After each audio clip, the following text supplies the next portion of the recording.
Everest കീഴടക്കുന്ന ആദ്യ മലയാളി വനിതയെന്ന നേട്ടം സ്വന്തമാക്കിയിരിക്കുകയാണ് സഫ്രീന ലത്തീഫ് എന്ന കണ്ണൂരുകാരി. ദീർഘകാലമായി കുടുംബത്തോടെ ഖത്തറിൽ താമസിക്കുന്ന കണ്ണൂർ വേങ്ങാട് സ്വദേശിനി സഫ്രീന എവറസ്റ്റ് കൊടുമുടിയുടെ ഉയരത്തിൽ വിജയ പതാക താണ്ടി അപൂർവ നേട്ടമാണ് സ്വന്തമാക്കിയിരിക്കുന്നത്. നേപ്പാൾ സമയം രാവിലെ 10:25-ന് 20 മണിക്കൂറിലധികം തണുത്തുറഞ്ഞ താപനിലയെയും ശക്തമായ കാറ്റിനെയും മറികടന്ന് 8848 മീറ്റർ ഉയരമുള്ള കൊടുമുടിയിൽ സഫ്രീന എത്തി. ഹമദ് മെഡിക്കൽ കോർപ്പറേഷനിൽ സർജനായ ഭർത്താവ് ഡോക്ടർ ഷമീൽ മുസ്തഫയ്ക്കും മകൾ മിൻഹയ്ക്കുമൊപ്പം 2001 മുതലാണ് ഖത്തറിൽ സഫ്രീന താമസിക്കുന്നത്.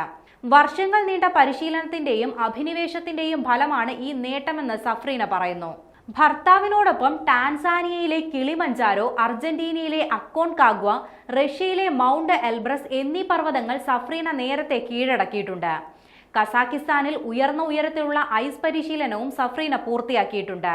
വലിയ നേട്ടം കാൽച്ചുവട്ടിലാക്കാൻ തനിക്കൊപ്പം നിന്ന കുടുംബത്തിനും സുഹൃത്തുക്കൾക്കും തന്നെ കൊടുമുടിയിലെത്താൻ സഹായിച്ച പര്യവേഷണ സംഘമായ എലൈറ്റ് എക്സ്പെർട്ടിനും അവർ നന്ദി പറഞ്ഞു.